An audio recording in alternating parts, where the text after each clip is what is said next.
দোষর, আওয়ামী লীগের দোষর, তাকে কোনোভাবে ছাড়া হবে না। তারেক জিয়ার যেন ফাঁসি হয়, তারেক জিয়ার ফাঁসি চাই। আজ থেকে কয়েক বছর আগে লন্ডনে বাংলাদেশ দূতাবাসে হামলার প্রতিবাদে এই বলে ঢাকার রাস্তায় মিছিল করেছিলেন অভিনেতা সিদ্দিকুর রহমান সিদ্দিক। তারেক জিয়ার যেন ফাঁসি হয়, ফাঁসি ওখানে না আমাদের দেশে হবে, কারণ তারেক জিয়া তো এমনিতেই খুন করে গিয়ে ওখানে পালায় আছে।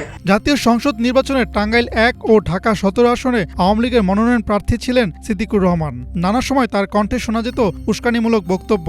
নিজেকে শেখ হাসিনার কর্মী হিসেবে দাবি করতেন। এবার রাজধানীর একটি সড়কে প্রকাশ্যে হামলার শিকার হলেন অভিনেতা সিদ্দিকুর রহমান। তাকে মারধর করে পুলিশের কাছে সোপারদের একটি ভিডিও সামাজিক যোগাযোগ মাধ্যমে ছড়িয়ে পড়েছে। ভিডিওতে সিদ্দিককে মারধরকারীরা হাবিবুল্লাহ বাহার বিশ্ববিদ্যালয় কলেজ ছাত্রদলের নেতাকর্মী বলে দাবি করেন। আমরা হাবিবুল্লাহ বাহার ছাত্রদল। সিদ্দিককে আওয়ামী লীগের দোষর উল্লেখ করে কতিপয় ছাত্রনেতারা তাকে টানতে টানতে নিয়ে যান রমনা মডেল থানায়। আপাতত তিনি পুলিশ হেফাজতে রয়েছেন বলে জানা যায়। পাবলিক মারতে মারতে তাকে নিয়ে আসছে, এই আর কি। আমাদের পুলিশকে উদ্ধার করে নিয়ে আসছে। থানার ভিতরে এসে তারা মারধর করছে। থানার ভিতরে মারধর করছে, চেষ্টা করছে, আমরা প্রোটেক্ট করার চেষ্টা করছি। আচ্ছা আচ্ছা, তারা কারা? মানে যারা তাকে মারধর করে নিয়ে আসে তারা কারা? পরিচয় জানতে পেরেছেন?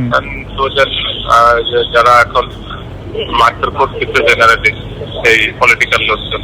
তারা কি কোনো মামলা করেছে বা আপনারা কোনো মামলা দায়ের করেছে? না না না না না না, কোনো মামলা দায়ের হয় নাই, তার বিরুদ্ধে কোনো মামলা নেই। 1999 সালে নাটকের দল থিয়েটার আরামবাগে অভিনয়ের মাধ্যমে মঞ্চে অভিষেক ঘটে সিদ্দিকের। এরপর তারেক আনাম খান নির্মিত একটি চকলেটের বিজ্ঞাপনে অংশগ্রহণ করে সবিজে পা রাখেন তিনি। মাইক, হাউসফুল, গ্র্যাজুয়েট সহ অসংখ্য জনপ্রিয় নাটকে অভিনয় করে পরিচিতি পান এই অভিনেতা। হাসনাত জুবায়ের, বাংলাভিশন, ঢাকা।